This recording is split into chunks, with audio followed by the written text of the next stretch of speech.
বিয়েটা ছিল মনের মিলনের, সোজা সাপটায় ভালোবাসার, কিন্তু 14 বছরে তাতে গ্রহণ ধরে গেল।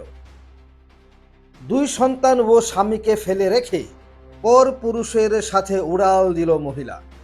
আজ স্বামী সহ 2 শিশু এক প্রকার দিশেহারা।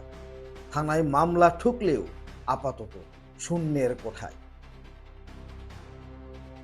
ঘটনার বিবরণে জানা গেছে, ঊনকোটি জেলার কুমারঘাট মহকুমার ফটিকরাই থানার অধীনে কৃষ্ণনগর গ্রাম পঞ্চায়েতের 7 নম্বর ওয়ার্ডের বাসিন্দা ননী সিনহার পুত্র অজিত সিনহার সাথে ভালোবাসার সম্পর্ক গড়ে উঠেছিল ধলাই জেলার সালেমা থানাধীন জামথুংবাড়ি এলাকার রাজকুমার সিনহার মেয়ে রাখি সিনহার সাথে।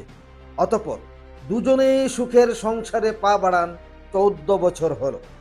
বর্তমানে 8 বছরের এক পুত্র তথা 4.5 বছরের এক কন্যা সন্তান বিদ্যমান। স্বামী অজিতবাবু কর্মসূত্রে একজন চুক্তিবদ্ধ গাড়ি চালক।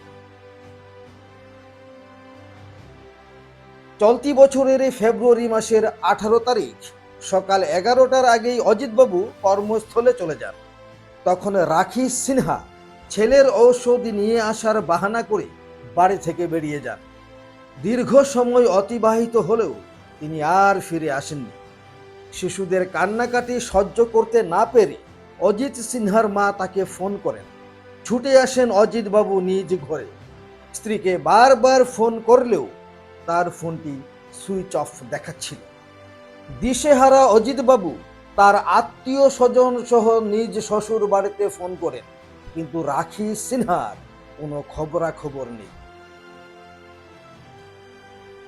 অবশেষে 20 ফেব্রুয়ারি তারিখ অজিতবাবু ফটিকরাই থানায় একটি নিখোঁজ ডায়েরি করেন। তথাপি এখনও বেহদিশ উক্ত রাখি সিনহা। এদিকে 2 সন্তানকে নিয়ে বিপদে পড়েছেন অজিতবাবু। অগত্যা তাদের যত্ন নেওয়া সহ বৃদ্ধ পিতামাতার সেবা শুশ্রূষা করতে তিনি চাকরি ছেড়ে দেন। স্বামী অজিত সিনহা জানান যে বেশ কিছুদিন যাবৎ স্ত্রী রাখি সিনহা প্রায় সময়ই নাকি মোবাইল ফোনে ব্যস্ত থাকতেন। জিজ্ঞেস করলে অমুক তমুক বলে এড়িয়ে যেত। অজিতবাবু আরও দাবি করেন যে তার স্ত্রী রাখি সিনহা আপনার মোবাইলে এই মুহূর্তে ভেসে ওঠা লোকটির সাথে পালিয়ে গেছে। কেননা পালিয়ে যাবার পর রাখি দেবী নতুন বরের সাথে জয়েন্ট ছবি তুলে তার বাবা মায়ের কাছে নাকি পাঠিয়েছে, আর সেখান থেকেই এগুলি তিনি সংগ্রহ করেছেন। অজিতবাবু চাইছেন যে স্ত্রী রাখি সিনহা যেখানেই থাকুক তাড়াতাড়ি যেন বাড়িতে ফিরে আসে। 2 সন্তানের কথা মাথায় রেখে আজও তিনি গ্রহণ করতে চান সহধর্মিণী রাখিকে।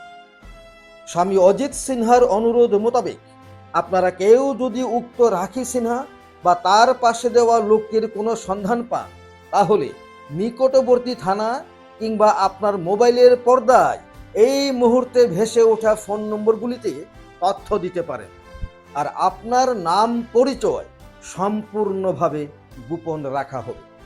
কৈলাসহর থেকে নিজস্ব প্রতিনিধির রিপোর্ট।